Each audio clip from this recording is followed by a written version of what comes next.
Please subscribe our channel and also press the bell icon for more updates. नमस्कार students, आपका हमारे YouTube channel पर स्वागत है। आज हम कक्षा 11 के इतिहास विषय में विश्व इतिहास के कुछ विषय की शुरुआत करने जा रहे हैं। आप इस वीडियो को कक्षा 11 में पढ़ने वाले सभी विद्यार्थियों को शेयर ज़रूर करें। तो शुरू करते हैं अध्याय 1 कक्षा 11 समय की शुरुआत से। अध्याय 1 का नाम है समय की शुरुआत से।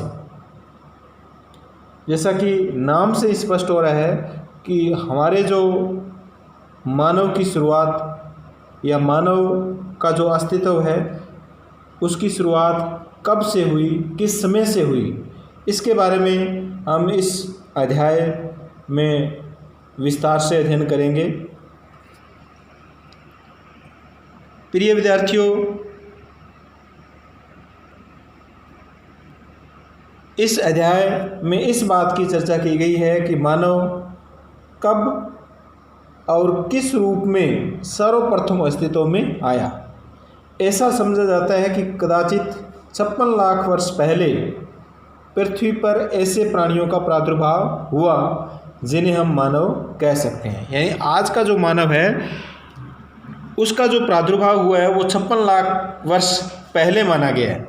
इसके बाद आदि मानव के कई रूप बदले और कालांतर में लुप्त हो गए। आज हम जिस रूप में मानव को देखते हैं, जिन्हें हमने आगे आधुनिक मानव कहा, वैसे लोग 1,60,000 वर्ष पहले पैदा हुए। लगभग 8,000 ईसा पूर्व तक मानव इतिहास के इस लंबे अरसे के दौरान लोग दूसरों द्वारा मारे गए। अब देखो लोग उस समय क्या खाते थे। दूसरों द्वारा मारे गए, अपनी मौत खुद मरे प्राणियों के शरीर में से मांस निकालकर, जानवरों का शिकार करके अथवा पेड़ पौधों से कंदमूल,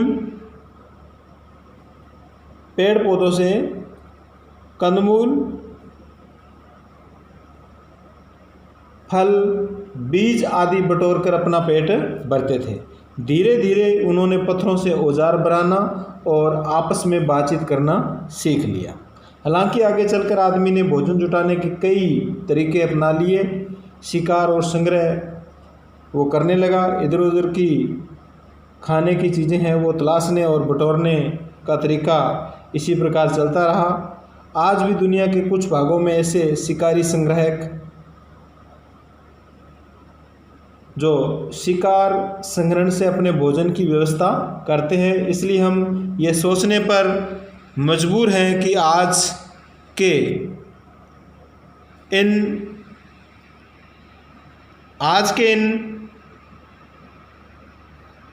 शिकारी संग्राहक लोगों की जीवन शैली का अध्ययन करने से हमें अतीत के बारे में कुछ जानकारी मिल सकती है या नहीं।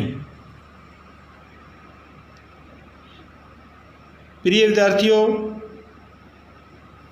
आज हमें आदि मानव के इतिहास की जानकारी मानव के जीवाश्मों,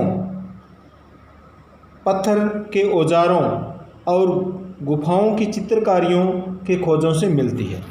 यानी आज हमें जो आदि मानव की जानकारी मिलती है वो जीवाश्मों से मिलती है, पत्थर के जो औजार खुदाई में प्राप्त हुए उनसे मिलती है, गुफाओं के अंदर जो चित्रकारी की गई है इनसे हमें आदि मानव के बारे में जानकारी मिलती है।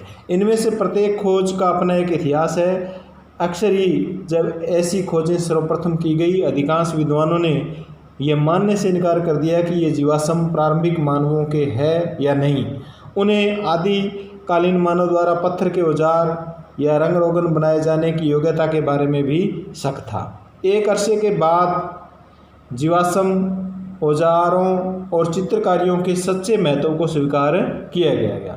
यानी शुरुआत में ये नहीं माना गया कि आदि मानव है वो पत्थर के औजार बना लेते थे, इस प्रकार की रंग रोगन चित्रकारी वो कर लेते थे, ये विश्वास नहीं किया गया। लेकिन कुछ समय बाद जीवाश्मों, औजारों और चित्रकारियों के सच्चे महत्व को स्वीकार किया गया। अब फॉसिल्स क्या है, जीवाश्म क्या है? देखो, जीवाश्म फॉसिल शब्द एक अत्यंत पुराने पौधे, जानवर या मानव के उन अवशेषों या छापों के लिए प्रयुक्त किया जाता है जो एक पत्थर के रूप में बदलकर अक्सर किसी चट्टान में समा जाते हैं और फिर लाखों सालों तक उसी रूप में पड़े रहते हैं। तो ये क्या कहलाते हैं? जीवाश्म कहलाते हैं। तो ये जीवाश्म के बारे में आपको पता होना चाहिए, जीवाश्म क्या है।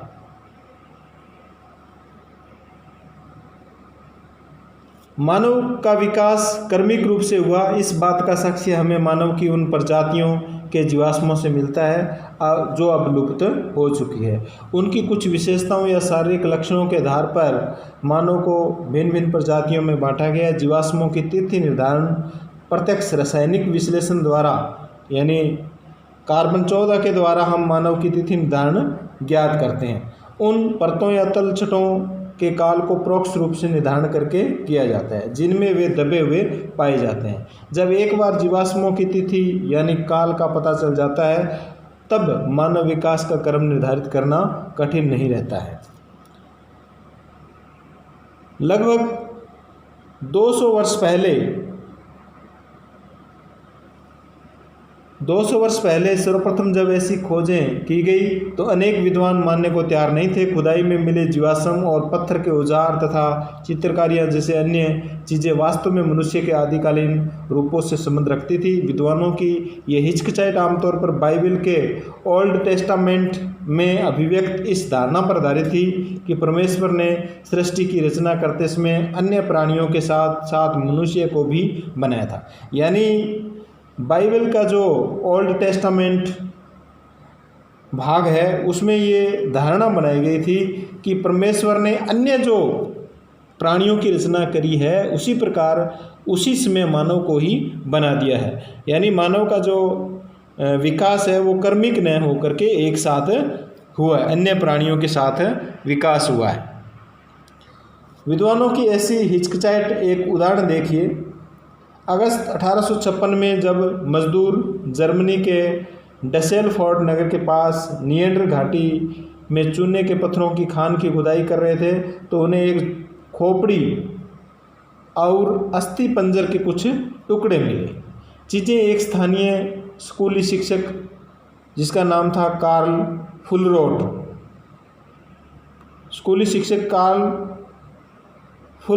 को सौंप दी गई। एक प्राकृतिक जो इतिहासज्ञ थे, जांच के बाद उन्होंने पाया कि खोपड़ी आधुनिक मानव की नहीं थी। फिर उन्होंने प्लास्टर से उस खोपड़ी का ढांचा बनाया और बोन विश्वविद्यालय के शरीर रचना विज्ञान के एक प्रोफेसर जिसका नाम था हरमन सोफोसेन के पास भेजा। यह दावा किया गया कि यह खोपड़ी एक ऐसे मानव के रूप की है जो अब अस्तित्व में नहीं है। उसमें तो विद्वानों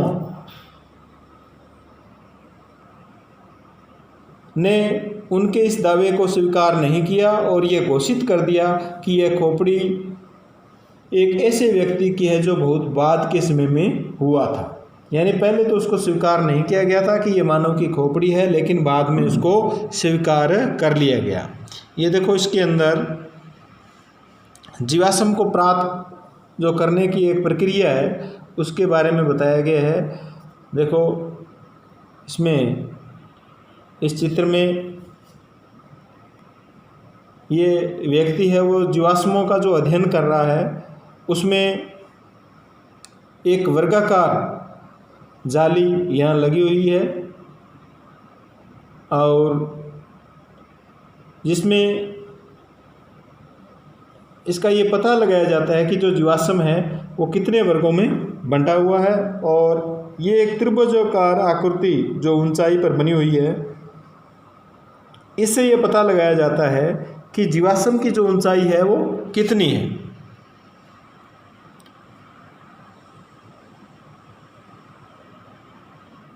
मनुष्य के कर्मिक विकास के अध्ययन से एक युगांतकारी घटना कर्मिक विकास की एक युगांतकारी घटना का और उल्लेख किया गया है। देखो ये घटना कब की है, 24 नवंबर 1859 की घटना है, जब मनुष्य की उत्पत्ति के विषय में चार्ल्स डार्विन की पुस्तक, ये आपको याद रखनी है, on the origin of species प्रकाशित हुई। चार्ल्स डार्विन की पुस्तक का नाम है on the origin of species. इस पुस्तक के प्रथम संस्करण की सभी 1250 प्रतियां उसके प्रकाशन के दिन ही हाथों हाथ बिक गई। डार्विन ने इस पुस्तक में दलील दी कि मानव बहुत समय पहले जानवरों से ही कर्मिक रूप से विकसित होकर अपने वर्तमान रूप में आया। ये बात किसने कही? चार्ल्स डार्विन ने अपनी पुस्तक on the origin of species. Charles Darwin ने कहा अपनी पुस्तक में कि मनुष्य धीरे धीरे पहले जानवर की श्रेणी में था और धीरे धीरे कर्मिक विकास करते हुए वो वर्तमान मानव रूप में आया है। यहाँ पर निएंडरथल मानव की खोपड़ी दी गई है। कुछ लोगों ने इस खोपड़ी की पुरातनता को स्वीकार नहीं किया और यह बताया कि खोपड़ी तो किसी मूर्ख या जड़ बुद्धि प्राणी की है। तो ऐसा अनुमान लगाया गया है। फिर है मानव के कर्मिक विकास की कहानी। मानव के कर्मिक विकास की कहानी, आधुनिक मानव के पूर्वज कौन थे? इसमें देखो 4 खोपड़ी हैं, वो यहाँ पर दी गई है। देखो क, ख, ग और घ। तो क में जो खोपड़ी क है ये एक वानर की खोपड़ी बताई गई है, जिसमें इसमें देखो यहाँ से सीधा इस प्रकार है। फिर खोपड़ी ख के अंदर थोड़ी सी यहाँ से ये आदि इधर मुड़ जाती है और जिसे ऑस्ट्रोलिपिथिकस नामक प्रजाति की माना गया। इसी प्रकार खोपड़ी ग में ये इसका जो झुकाव है वो ख से कहीं और ज़्यादा हो जाता है और खोपड़ी घ जिसको मानव की खोपड़ी माना गया, ये पूरी तरह एक मानव की आकृति इस प्रकार बन जाती है। तो इस प्रकार मनुष्य की जो मानव की जो खोपड़ी का विकास हुआ है वो इस प्रकार हुआ है। चित्र में दिखाई गई खोपड़ियों की रचना में आप जो भी अंतर पाएंगे उनका कारण वे परिवर्तन है जो मानव के कर्मिक विकास के फलस्वरूप उत्पन्न हुए हैं। मानव के कर्मिक विकास की कहानी बहुत ज़्यादा लंबी और कुछ जटिल या उलझी हुई भी है। इस संबंध में अनेक अनुत्तरित प्रश्न भी उठे हैं। नए नए प्राप्त तथ्यों और सामग्रियों में अक्सर पुरानी समझ या जानकारी परिवर्तन संशोधन करने पड़े हैं। आइए कुछ घटनाक्रमों, परिवर्तनों और उनके परिणामों पर कुछ अधिक गहराई से चर्चा करें। मानव के विकास क्रम को 360 से 240 लाख वर्ष पहले तक खोजा जा सकता है। कभी कभी हमारे लिए इतने लंबे समय के विस्तार की कल्पना करना बहुत कठिन हो जाता है। यदि आप अपनी पुस्तक के एक पृष्ठ को 10,000 वर्षों के बराबर माने तो 10 पृष्ठ 1 लाख वर्षों के बराबर होंगे और 100 पृष्ठ 10 लाख वर्षों के बराबर होंगे। इस प्रकार 360 लाख वर्षों के बारे में सोचने के लिए आपको 3600 पृष्ठों की पुस्तक की कल्पना करनी होगी। जब एशिया और अफ्रीका में स्तनपायी प्राणियों की प्राइमेट नामक श्रेणी का उद्भव हुआ, उसके बाद लगभग 240 लाख साल पहले प्राइमेट श्रेणी में एक उपसमूह उत्पन्न हुआ जिसे होमिनाइड कहते हैं। ये होमिनाइड शब्द आपको याद रखना है। होमिनाइड किसे कहते हैं? इस उपसमूह में वानर यानी एप शामिल थे। फिर बहुत समय बाद लगभग 56 लाख वर्ष पहले हमें पहले होमिनिड प्राणियों के अस्तित्व का साक्ष्य मिलता है। एक तो है होमिनाइड, ये तो है होमिनाइड और ये है होमिनिड, दोनों का आपको अंतर याद रखना है। होमिनिड वर्ग होमिनाइड उपसमूह में से विकसित हुए हैं, यानी होमिनिड वर्ग है वो होमिनाइड उपसमूह से विकसित हुए हैं। अनेक समानताएं भी हैं इनमें और अंतर भी है। होमिनाइडों का मस्तिष्क होमिनिडों की तुलना में छोटा था। ये चौपाए थे, यानी चारों पैरों के बल चलते थे, लेकिन उनके शरीर का अगला हिस्सा और अगले दोनों पैर लचकदार होते थे। इसके विपरीत होमिनिड सीधे खड़े होकर पिछले दो पैरों के बल चलते थे, जिनकी सहायता से वे औजार बना सकते थे और उनका इस्तेमाल भी कर सकते थे। हम अगले अनुभाग में इनके द्वारा बनाए गए औजारों और उनकी विशेषताओं के बारे में अधिक बारीकी से अध्ययन करेंगे। दो प्रकार के साक्ष्य से ये पता चलता है कि होमिनिडों का उद्भव अफ्रीका में हुआ था। पहला तो यह है कि अफ्रीकी वानरों एप का समूह होमिनिडों से बहुत गहराई से जुड़ा था। दूसरा, सबसे प्राचीन होमिनिड जीवाश्म जो ऑस्ट्रेलोपिथिकस वंश के हैं पूर्वी अफ्रीका में पाए गए। यानी होमिनिड जीवाश्म है वो कहाँ पाए गए? पूर्वी अफ्रीका में भी पाए गए और अफ्रीका में भी प्राप्त होते हैं। इसके विपरीत अफ्रीका से बाहर पाए गए जीवाश्म 18 लाख वर्ष से अधिक पुराने नहीं हैं।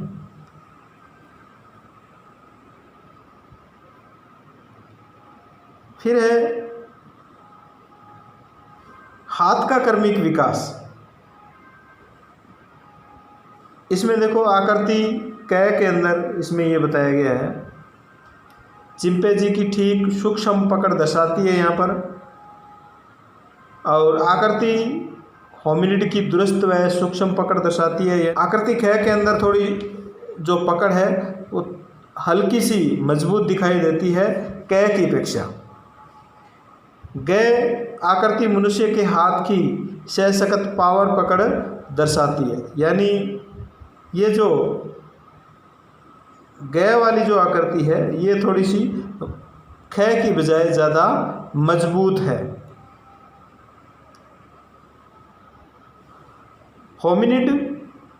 होमिनिडेई नामक परिवार के सदस्य होते हैं। इस परिवार में सभी रूपों में मानव प्राणी शामिल है। होमिनिड समूह की अनेक विशेषताएं हैं, जैसे मस्तिष्क का बड़ा आकार, पैरों के बल सीधे खड़े होने की क्षमता। ये होमिनिड की विशेषताएं हैं, या याद रखनी है आपको, होमिनिड की विशेषताएं पूछी जाएगी। यानी मस्तिष्क का आकार, नंबर 1 क्या है? मस्तिष्क का आकार बड़ा होना। नंबर 2 पैरों के बल सीधे खड़े होने की क्षमता। नंबर 3 2 पैरों के बल चलना। 4 नंबर है हाथ की विशेष क्षमता, जिससे वह औजार बना सकता था और उनका इस्तेमाल कर सकता था। होमिनिडों को आगे कई शाखाओं में विभाजित किया जा सकता है। इन शाखाओं को जीनस कहते हैं। बहुत ही महत्वपूर्ण प्रश्न यहाँ बनता है, जीनस किसे कहते हैं?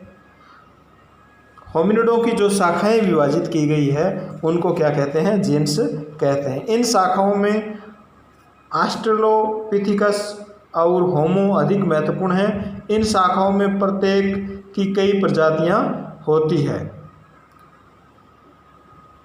ऑस्ट्रेलोपिथिकस और होमो के बीच कुछ बड़े अंतर उनके मस्तिष्क के आकार, जबड़े, दांतों के संबंध में पाए जाते हैं। ऑस्ट्रेलोपिथिकस के मस्तिष्क का आकार होमो की अपेक्षा बड़ा होता है, जबड़े अधिक भारी होते हैं और दांत भी ज़्यादा बड़े होते हैं। यानी ऑस्ट्रेलोपिथिकस और होमो में अंतर बताया गया इसमें। दरअसल इन प्रजातियों को वैज्ञानिक द्वारा जो नाम दिए गए हैं वे सभी लातीनी यानी लैटिन भाषा में दिए गए हैं, यूनानी भाषाओं के शब्दों से ही बने हैं। उदाहरण के लिए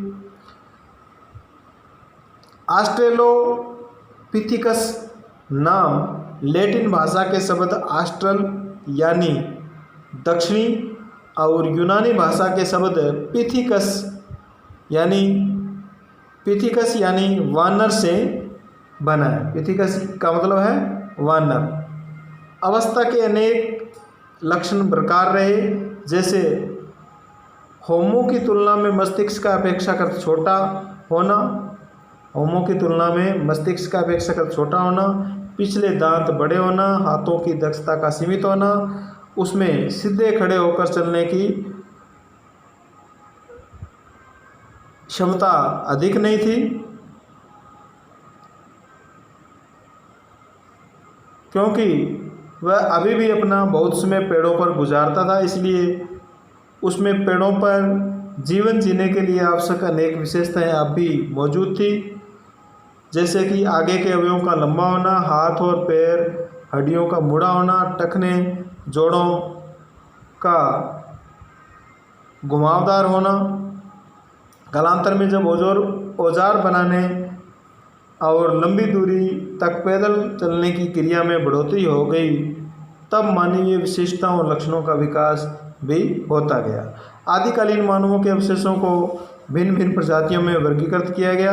इन प्रजातियों को अक्सर उनकी हड्डियों की रचना में पाए जाने वाले अंतरों के आधार पर एक दूसरे को अलग किया गया, यानी अलग अलग प्रजातियां उनकी हड्डियों के आधार पर अलग अलग उनके नामकरण है वो किए गए। प्रारंभिक मानवों की प्रजातियों को उनकी खोपड़ी के आकार और जबड़े की विशेषता के आधार पर बांटा गया।